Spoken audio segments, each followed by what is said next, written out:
नमस्कार दोस्तों, मैं हूं आनंद यादव। यूट्यूब चैनल आनंद मैथ में आप सभी का बहुत बहुत स्वागत है। प्यारे दोस्तों, हर एक एग्जाम में अभाज्य संख्या से रिलेटेड क्वेश्चन देखने को मिलता है और इसमें कठिनाई होती है कि अभाज्य संख्याओं को कैसे गिना जाए, अभाज्य संख्याओं को कैसे पहचाना जाए। तो इन दोनों का एकदम आसान ट्रिक आपको हम बताने वाले हैं कि अभाज्य संख्याओं जैसे 50 से 100 के बीच में कितना अभाज्य संख्या है, एकदम ट्रिक से आप आसानी से 1-2 सेकंड में उसका जवाब दे देंगे। 2-4 सेकंड में ज़्यादा कह रहा हूँ, बल्कि देखते ही आप आसानी से उसका आंसर निकाल लेंगे।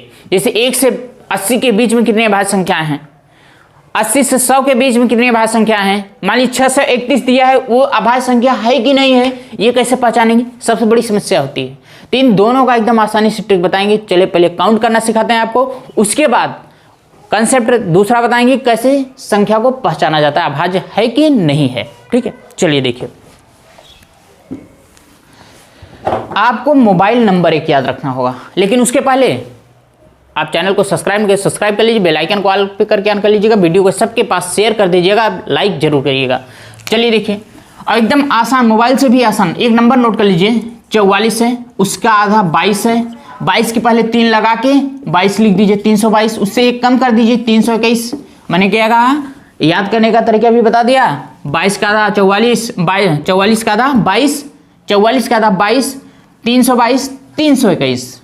बस अगर आपको ये याद रहा नंबर, और नंबर याद करने का तरीका इसका आधा कर लो, इसके पहले 3 लगा 322, इसमें एक कम कर दो 321। बस अगर हम पूछ लें कि 1 से 10 के बीच में कितनी अभाज्य संख्याएं हैं, तो यही 4। 1 से 20 के बीच में तो 4 और 4 8। ठीक है, ये 2 संख्या। और 1 से 30 के बीच में 4 4 8 2 10। 40 के बीच में 10 2 12। और 50 के बीच में 4 4 8 2 10 2 12 2 3 15। यानी कहने का मतलब एक अंक को हम 10 मानेंगे, फिर ये 10 10 10 20 30 40 50 60 70 80 90 100। इस तरीके से अगर 1 से 100 तक के बीच में संख्या अगर पूछ ले तो यही कितनी अभाज्य, जैसे पूछ लिया जाए 1 से 100 तक के बीच में कितनी अभाज्य संख्याएं हैं, तो हमें यही काउंट कर लेना होगा। 4 4 8 2 10 2 12 3 15 15 2 17 2 19 19 3 22 22 2 24 1 25। 1 से 100 तक के बीच में, 1 से 100 तक के बीच में कितनी 25 अभाज्य संख्याएं हैं। 50 से 100 के बीच में अगर पूछ ले मेरे दोस्त, तो यहाँ 50 यहाँ पे आएगा, 10 20 30 40 50। तो इसके आगे 50 से और 100 के बीच में कहा है ना, तो यहाँ तक, यहाँ 2 2 4 3 7 7 2 9 1 10, कितनी 10 अभाज्य संख्या है। इसके पहले ये अगर 1 से 50 के बीच में पूछे तो 1 से लेके 10 20 30 40 50 यहाँ तक नोट कर लो, 15 आएगा। तो कहने का मतलब कोई भी अभाज्य संख्या अगर पूछता है तो बस इसी नंबर को काउंट कर लेना, आसानी से आप निकाल लोगे। इससे आसान ट्रिक तो नहीं है जी। चलिए अब ध्यान दीजिए, मान लीजिए 20 से 60 के बीच में अगर पूछ ले तो 20 कहाँ है, 10 20, इसके ऊपर कहाँ है 20 से 60 के बीच में, तो इसके ऊपर ये 30 है 40 है 50 है, ये 60 है। यानी यहाँ से यहाँ तक के बीच का नंबर हम काउंट कर लें, 2 2 4 4 3 7 2 9 अभाज्य संख्याएं मालूम होगा। 9 अभाज्य संख्याएं हैं। 20 से 60 के बीच में 9 अभाज्य संख्याएं हैं। 50 से 80 के बीच में अगर पूछ लेता है जी, 50 से 80 के बीच में कितनी अभाज्य संख्याएं हैं, तो हमें ध्यान देना होगा, 50 तक के छोड़ देना होगा, 50 के ऊपर लेना होगा, 80 के बीच में 10 20 30 40 50 यहाँ छोड़ देना। उसके बाद 60 70 80, यानी 60 70 80 यही तीनों अंक जोड़ने होगा, 2 2 4 4 3 7। 50 80 के बीच में 7, अगर 80 से 90 80 100 के बीच में 2 1 3 है।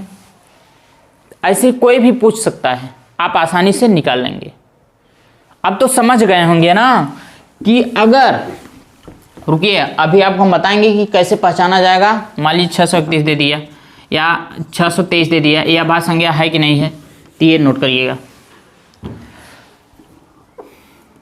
ये 10 20 30 40 50 60 70 80 90 और 100, यही 1 से 100 के बीच में पूरी संख्या गिनना होगा। 1 से 50 के बीच में तो 5 संख्या, 1 से 60 के बीच में 6 संख्या गिन लेना होगा, यानी 1 से 30 के बीच में ये तीनों संख्या गिनना होगा। अब उम्मीद है कि आपको एकदम अच्छे से समझ में आ गया होगा। चलिए आपको बताते हैं कि संख्या कैसे पहचाना जाएगा, ये अभाज्य संख्या है कि नहीं है। ठीक है, अब देखिए, मान लिए पहले छोटी संख्याओं से शुरू कीजिए। 100, या ऐसे देखिए 39 अभाज्य संख्या है कि नहीं है, 39 अभाज्य संख्या है कि नहीं है, ये कैसे पहचानेंगे। इसके बड़ी संख्या, इससे बड़ी संख्या ऐसी संख्या है जिसका वर्गमूल निकाला जा सकता हो। 49 होता है ना, 49 है ना, इससे बड़ी संख्या 49 को वर्गमूल निकालेंगे। और इससे बड़ी संख्या 64 है, वर्गमूल 8 आता है, लेकिन इसके आसपास होना चाहिए। तो इससे बड़ी एक ही बड़ी संख्या जिसका वर्गमूल निकाला जा सकता हो तो 49 यानी 7 आएगी, इसका 7। अब 7 से छोटी जितनी अभाज्य संख्याएं हैं, 7 से छोटी 5 है, 3 है, 2 है, इन तीनों से अगर हम भाग करेंगे ये कट जाएगा तो अभाज्य संख्या नहीं है। अगर नहीं कटेगा तो अभाज्य संख्या होगा। 5 से काटिए नहीं कटेगा, 3 से काटिए कट जाएगा, 13 3 39, अभाज्य संख्या नहीं है जी, ये अभाज्य संख्या नहीं है। और याद रखिएगा कि अभाज्य संख्या सिर्फ अपने आप से कटती है या फिर 1 से कटती है, अपने आप या 1 से। और कम से कम इसके 2 खंड होने चाहिए, 2 संख्या से विभाजित होना ही चाहिए, ठीक है।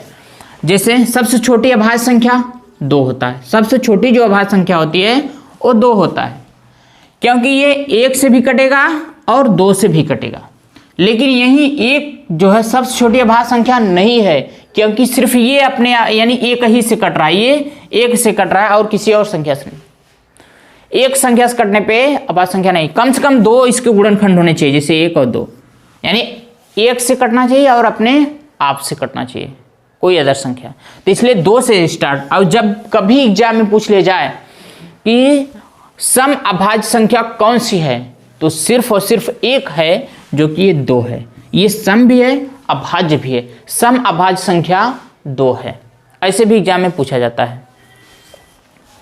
चलिए अब हम बता रहे थे आपको पहचानने का नियम। मान लीजिए 47 से बड़ी संख्या जिसका वर्गमूल लिया जा सके 49 है, तो 49 का वर्गमूल कितना है 7। अब 7 से जो छोटी संख्याएं हैं अभाज्य संख्या, 7 से छोटी अभाज्य संख्या 5, 3 और 2, इन सब से इसमें काट लो भाई।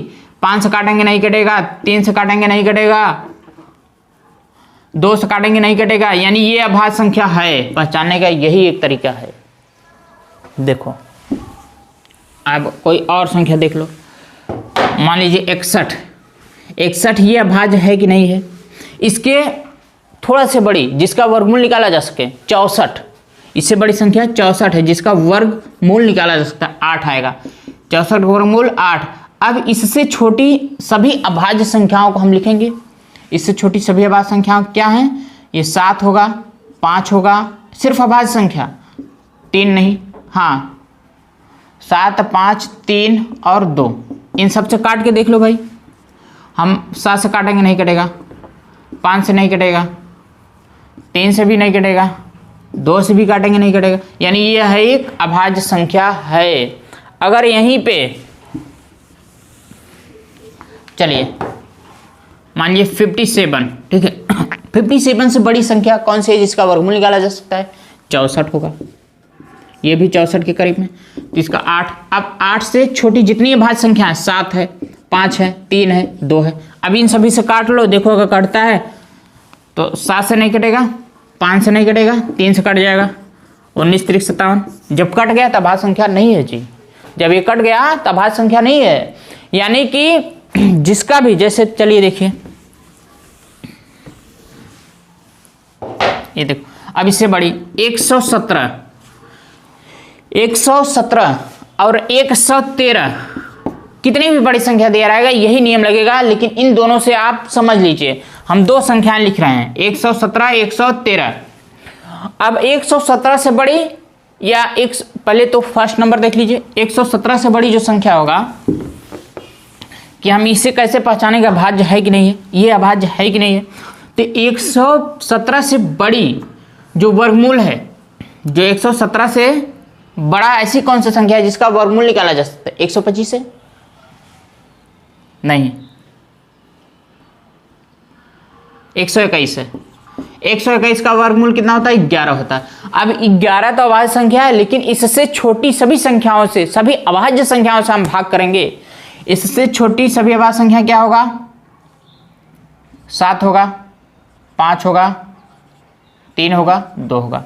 अब यहाँ भाग करके देख लो भाई, 7 से भाग करेंगे नहीं कटेगा, 7 के साथ 7 नहीं कटेगा, 5 से भाग करिए नहीं कटेगा, 5 का भाग का मतलब होता है लास्ट में 5 रहे तब कटे, और 3 से भाग कर दे 7 दोनों कट जाएगा, 3 से भाग करेंगे 3 3 9 और 2 27 3 9 27 39 3 117 होता है। अब 3 से तो कट गया, ये अभाज्य संख्या नहीं है, यानी जो 117 है ये अभाज्य संख्या आपका नहीं है।